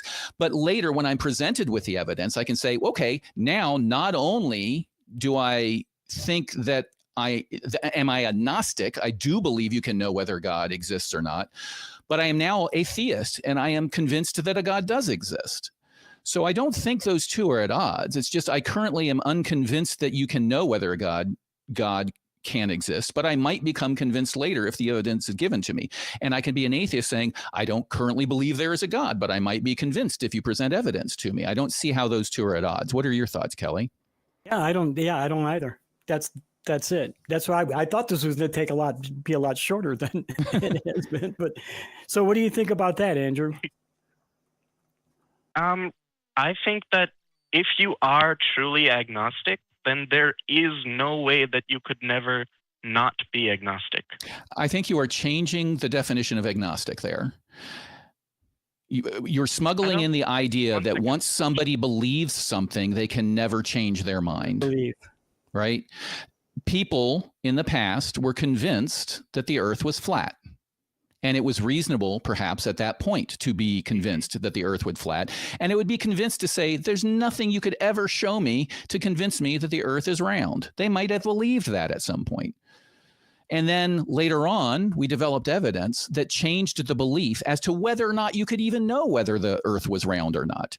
So I think you're smuggling in this concept that if you say you're agnostic, that you are asserting something positive, a positive claim that you can never know. That's a different claim than agnosticism. Agnosticism says, I currently don't believe you can know, whereas an anti-Gnostic would be somebody who would say, you can never know. And that's not agnosticism. So I agree with you that you probably, if you are an anti-Gnostic, that's a different position. But you could still be an atheist who is an anti-Gnostic. That would be, I'm not convinced there's a God, and I don't think you can ever find out if there is one. But that's not agnosticism. So don't conflate those, right? They all come down to a truth claim, and you can either say it's true, it's false, or I don't know. And agnostics say, I currently believe that you can't know, but I might be wrong. I'm going to throw a monkey wrench into the works too by saying that I'm an agnostic atheist. Uh-oh. What are your thoughts, Andrew? Does that help clear it up? Because I agree with you that people can take positions where they assert that they know things or they're convinced and their mind will never change, and then the burden of proof shifts to them, right? If I came on this on the show and said there is no God, and anybody who thinks that is a fool, which is not my position, I would have the burden of proof of proving that. Or if I came in and said, it will never be possible, it is impossible to know whether there's a God, the burden of proof is on me. I just made a positive claim. But that's not what agnostics and atheists are doing. They're saying, I haven't been convinced. Just like I don't think that there is a Bigfoot, right? And I'm not trying to diminish God here. I'm just trying to use a logical and metaphor here. I don't think there's a Bigfoot. I'm an atheist when it comes to Bigfoot. And I don't think you'll ever know whether there's a Bigfoot, because even if you look all over, there might be hiding somewhere. So I'm an agnostic about big feet. But that doesn't mean that I might not be wrong. Somebody could capture a Bigfoot and show it to me, and we could look at its DNA and be like, oh yeah, we're going to call it a Bigfoot. So does that make sense? How you don't want to say that agnosticism says you can never know. The definition of agnosticism is a belief. A belief means you are not convinced, comma, yet. Should I speak? Absolutely, yeah. Sorry, I tend to go on rants a bit. Yeah, I was thinking that whole time about the last time I fully spoke, like 30 seconds after that, after you said I was smuggling in the meaning of the word believe. I fully agree with you. I was just waiting for you to stop talking because I didn't want to interrupt you, but I agree with you. I appreciate that. Yeah, feel free to tell me to shut up and listen every once in a while. But I do like to sort of flesh out ideas, because maybe you were listening to our earlier callers, we don't know if it's going to be necessary to explain fully a concept. But I really do appreciate you sort of walking through this. And I will observe that in today's society, the misunderstanding about these definitions is driving a wedge between a lot of communities. We've got a lot of leaders out there saying these horrible atheists or these horrible, whatever. And they rely on people not fully exploring these ideas. And they are tricky. Not a lot of people will sit down and say, well, if somebody says X is true, you can either accept it or say it's not true, or you could say, I don't know. And they tend to always think of it as an either or question. And sometimes I slip into that too. Andrew, I hope we resolve something here. At least you got an idea of where we were coming from with this. So, but we are running out of time, and we do have several more callers, and I'd like to get to before we do completely run out of time. So I really do appreciate you calling, and excuse me, we'd love to hear back from you about it too, if you still have more questions. Or, you can go into the 24/7 chat. I think you mentioned that you were there already, and we can discuss it there again. I'm there quite often. Yeah, and we'll be doing a post show as well on the Discord. Yeah, you can come and join us in the after show. Okay, what do you think about taking Gene in Texas? Let's see, Gene. Yeah, sure. All right, we got Gene. He here in Texas says he has an analogy to demonstrate if there is a possibility of a God. Hi, Gene. Hello there. Thanks for taking the call. Of course, good to talk to you guys. Same. The deal is that of course I'm an atheist, but I've recently had a conversation with someone who said that God could be a possibility, and I was like, well, actually, we don't even know if that's a possibility. Well, he wanted me to come up with an example of how something could be a possibility, and I think I came up with something just kind of cute and fun. Really. And the cool thing is it involves that jar full of marbles that might be even or odd, right? That's been brought up in the past. Yeah, I see. But I'm going to use it in this shelf. I've got one right behind me. And I'm going to... Excellent. I'm going to use it in a slightly different way. In this particular case, an acquaintance or even a stranger approaches you and says, he's got this jar full of yellow marbles, okay? But one of those marbles that's in there is, in fact, not yellow. It's red. And this marble represents God. And all of these other marbles are just various possibilities about anything. It's even mundane things. And he says, well, God's in there, and you might reach in and pull that red marble out. And I said, well, I'm saying, well, I don't even see the red marble. Well, trust me, the red marble is in there. Well, he hasn't even demonstrated that it's a possibility that God is in that jar. There's a God marble in the jar. Right. I can't see it. It's not evident. And I'm just supposed to take his word for it, that it's actually in there. Yeah, Even if it's in there. Yeah, I totally agree with you. As the common phrasing in epistemology is possibility must be demonstrated. You don't get a free pass by saying, well, it's entirely possible that something could travel past the speed of light, or something, an invisible pink unicorn could be bigger than the entire universe, or whatever you can say. We don't have to accept that because you have not demonstrated that it is in fact possible. And we can come up with mathematical proofs and all sorts of things to demonstrate that something is possible prior to actually demonstrating its effect or its existence, et cetera. So, I agree with you. That's a good analogy to say, you're telling me the marble's in the jar when I can't even see the marble. You haven't shown me the marble. You're just saying it. And put another way, a lot of times people will say, well, it's possible, or as in there's a chance, and then you can say, well, where do you get your denominator in your fraction when you're considering the odds? Because you need to understand every possibility. So how do you figure that out? And they can't. They just like to say it's possible. And I think the common parlance and common sort of social structure is to just sort of nod and say, yeah, that's possible. But because you sound like a little pedantic if you say, well, actually, possibility must be demonstrated. But actually, possibility must be demonstrated. And if we're talking about something as important as the question of whether or not there's another life after this one, and whether or not there's something I should be doing to ensure that me and my family and everybody I know lives a wonderful, happy afterlife, the most important question that anybody could possibly pose, I think it is important to get a little technical and say, you need to demonstrate the possibility before I'll accept that it's even possible.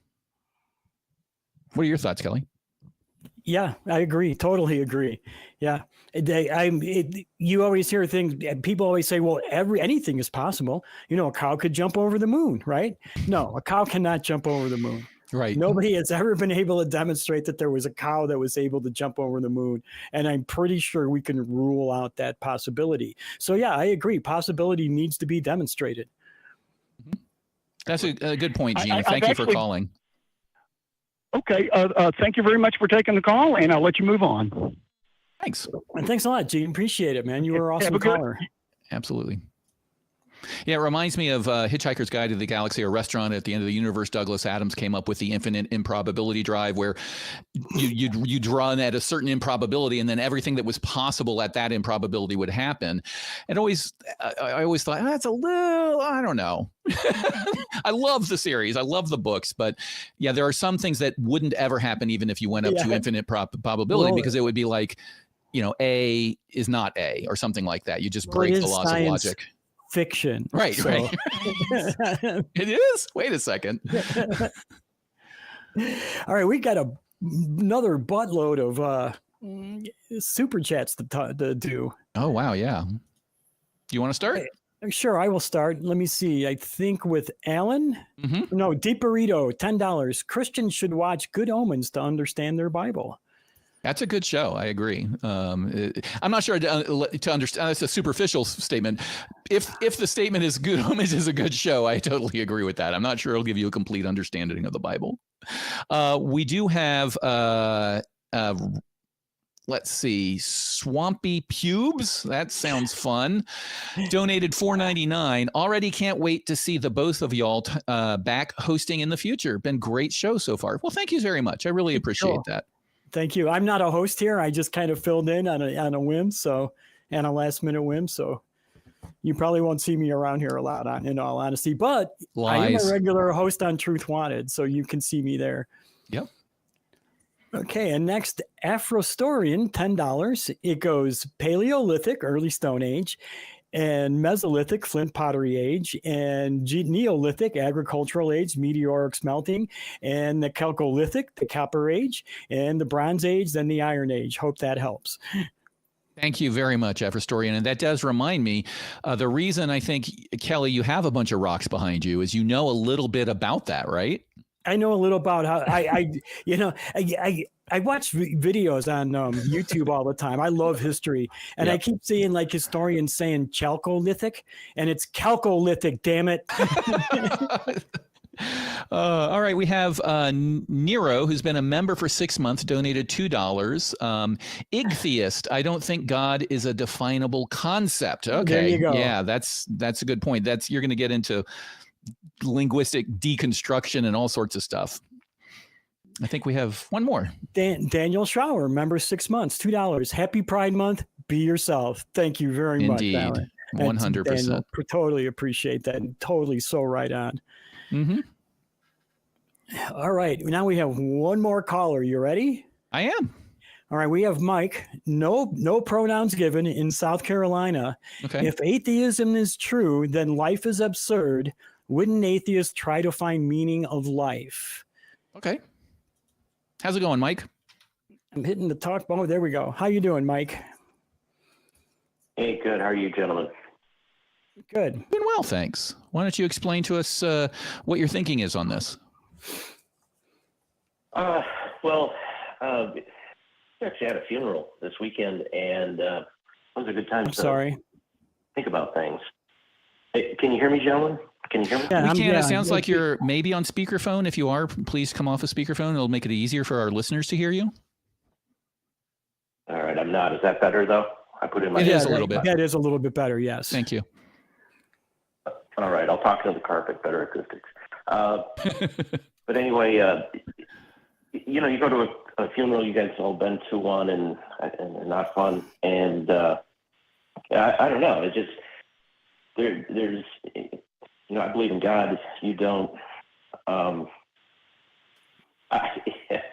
It really hits you when you're standing there and it's over, and you're like, wow, I guess YOLO doesn't really work. I mean, my proposal is, if life is absurd as an atheist, I think it is, but we can talk about it, then it would be worthy of your time to keep digging and try and find whatever the heck the meaning of life is. I'm not saying, well, I am saying, I think I might know the way, but it's worth your while, because you've got whatever life you have left to find what the meaning I of life have is. meaning in my life. I found meaning.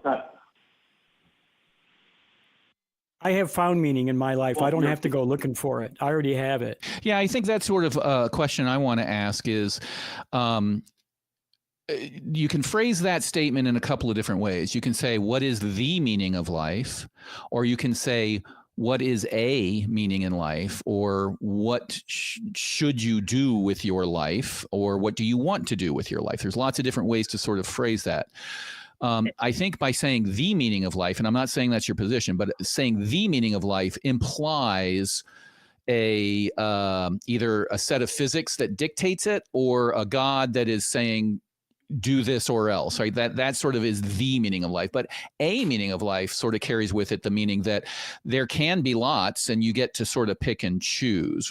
Where do you come in? Where do you think a life without belief in God would lead you, as far as, do you think there is only one meaning of life, or do you need there to be one? Or do you think, would you be happy to say there can be lots of meanings, and as an atheist, I get to sort of build the life I like and choose one or more meanings that are personally satisfying to me? Where do you think you would be in that space?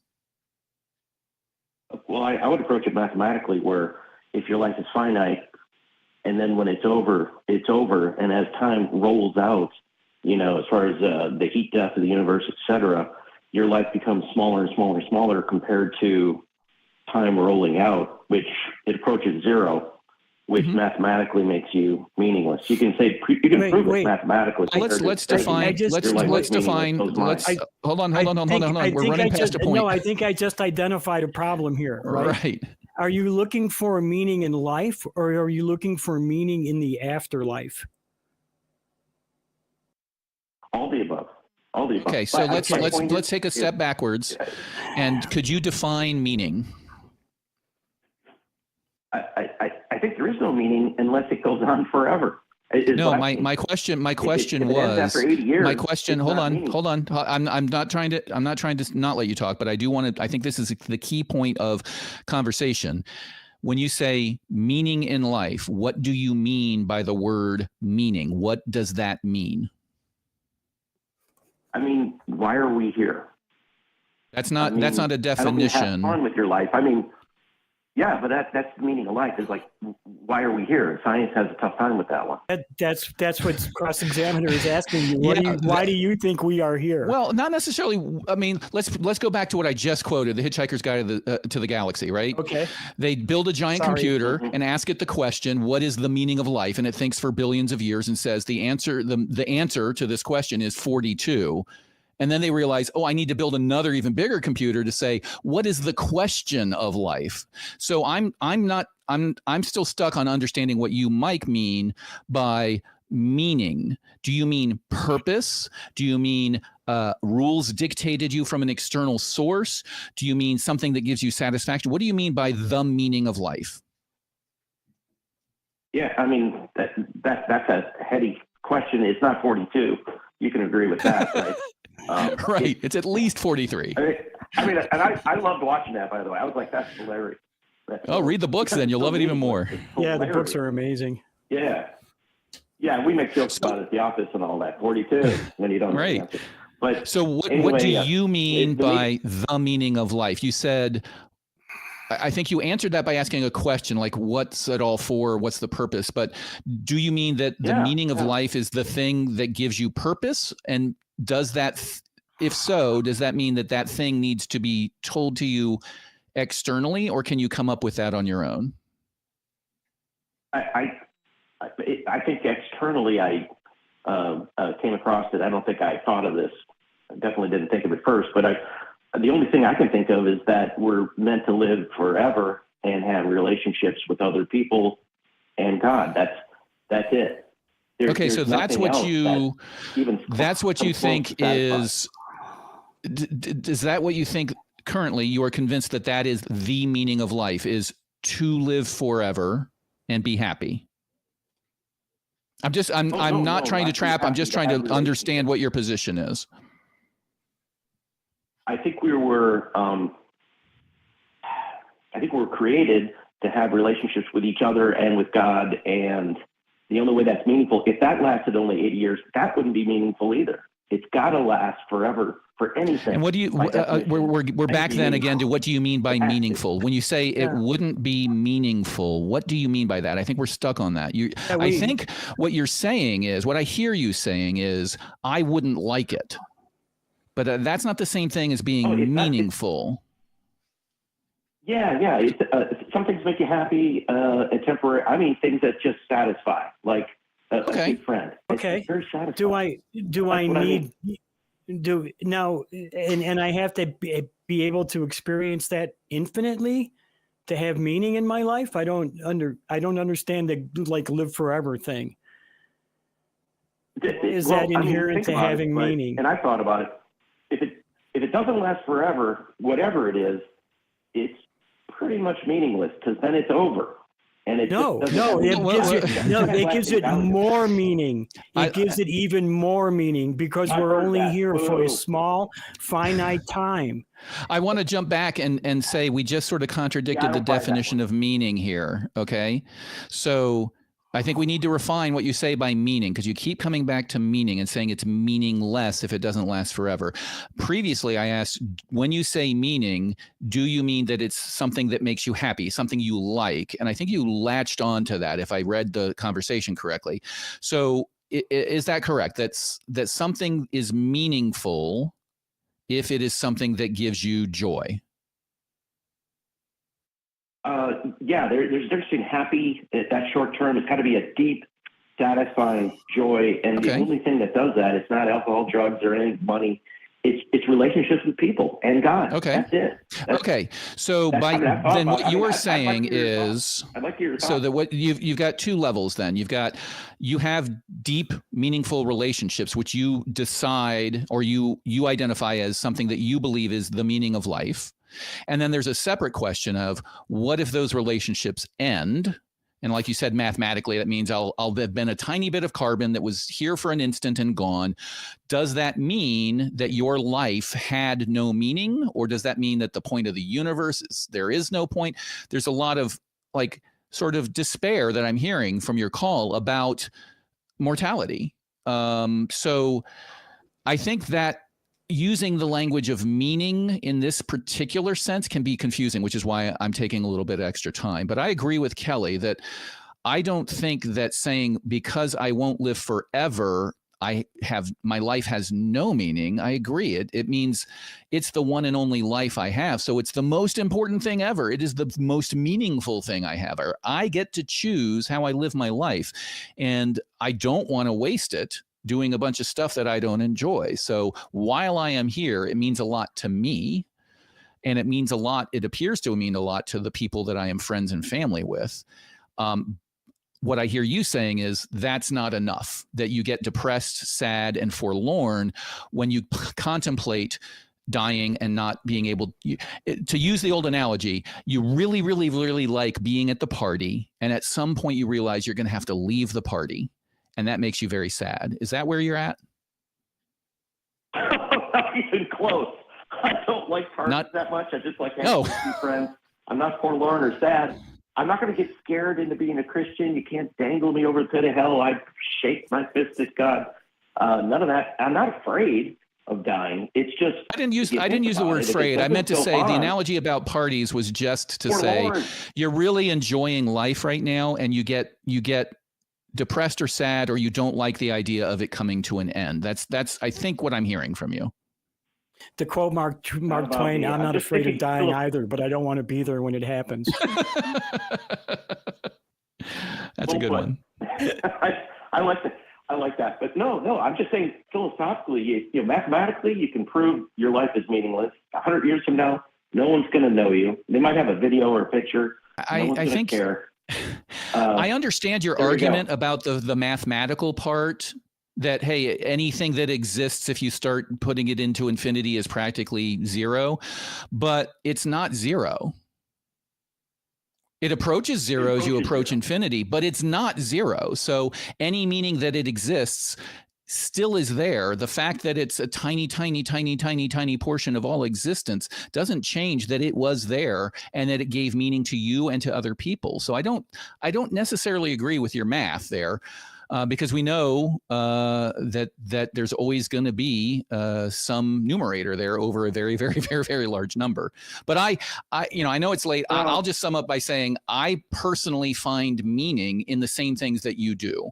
I find a great deal of satisfaction with relationships and friends and family and watching my children grow up and doing things I loved, having conversations like this with interesting people like you. This really makes me happy. And I'm convinced, whether I'm right or wrong, I'm convinced that this is the one life I have and this is what I'm choosing to do with it. And it gives me a lot of meaning. And I think that once I am dead, it will be like before I was born. I won't care. Mm-hmm. And I have to say the same thing for me. I have meaning in my life. I have 2 children that I love and will do anything for, and they bring me a lot of meaning. I own my own business with my son. We own it together. I have meaning in my life.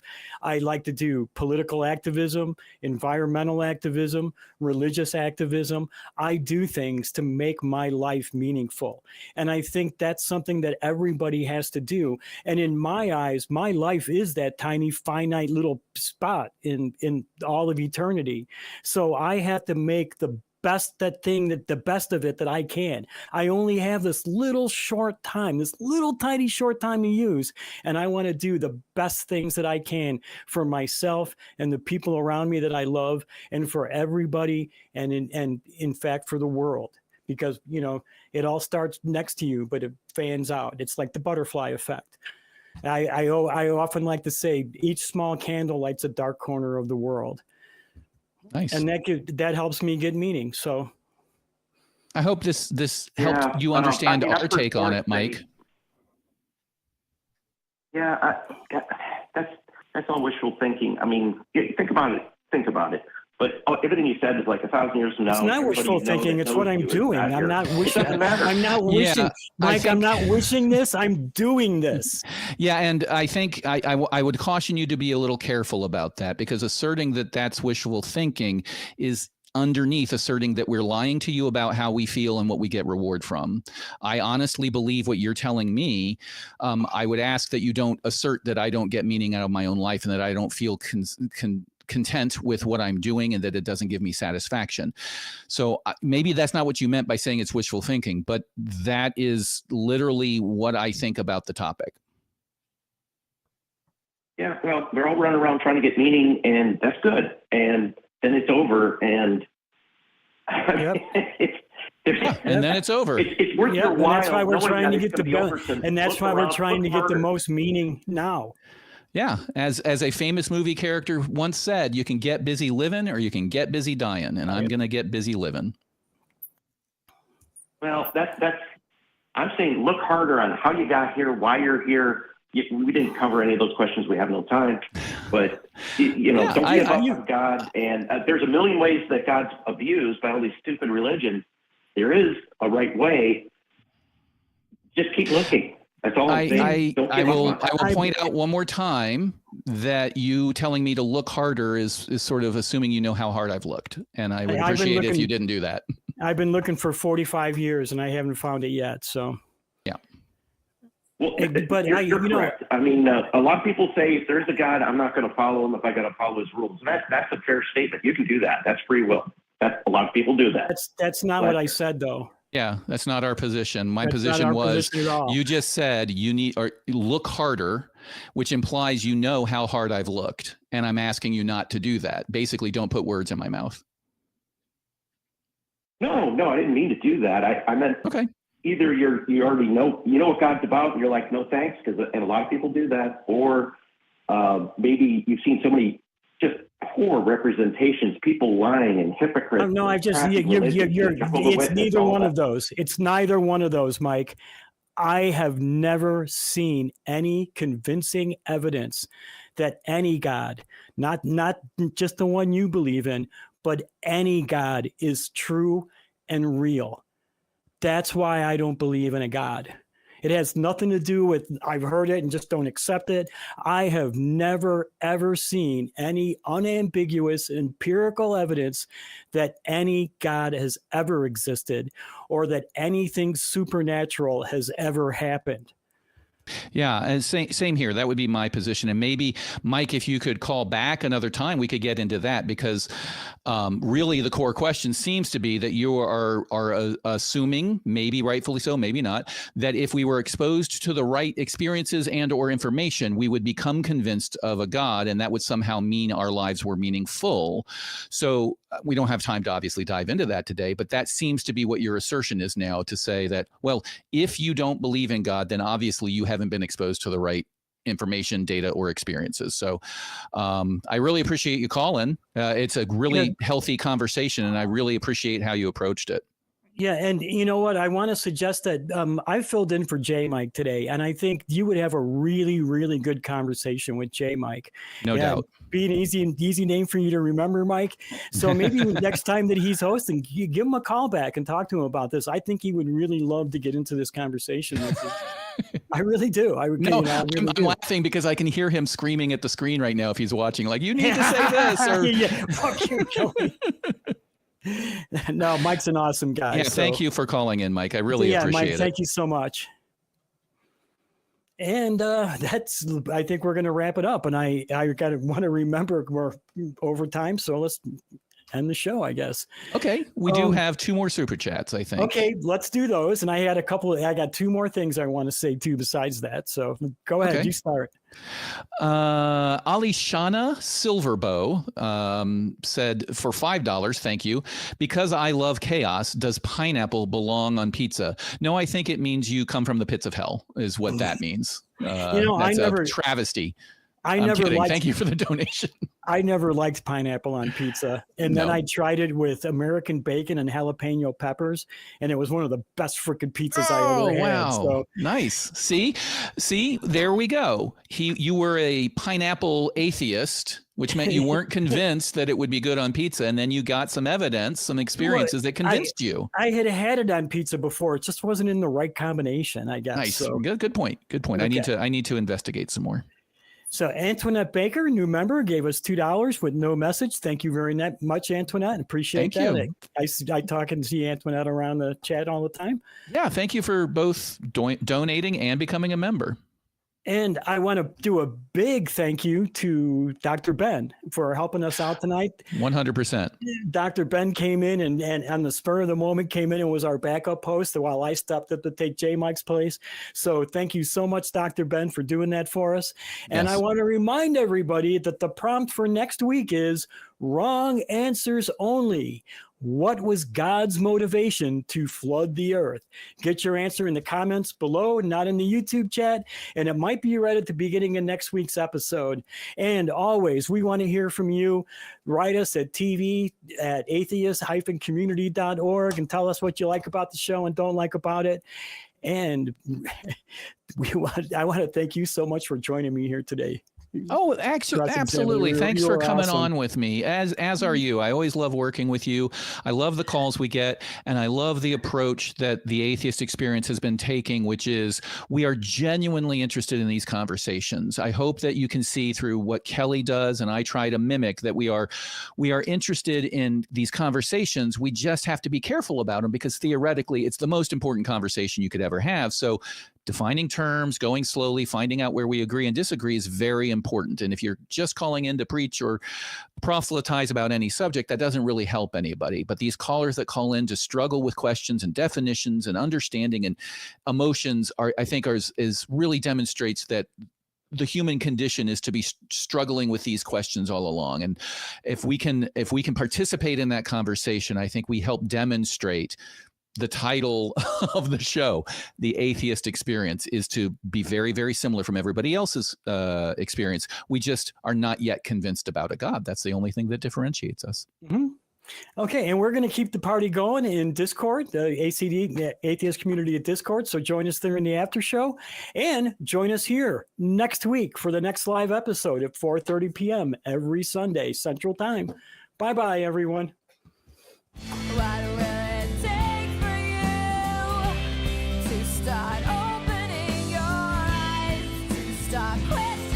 I made it through it.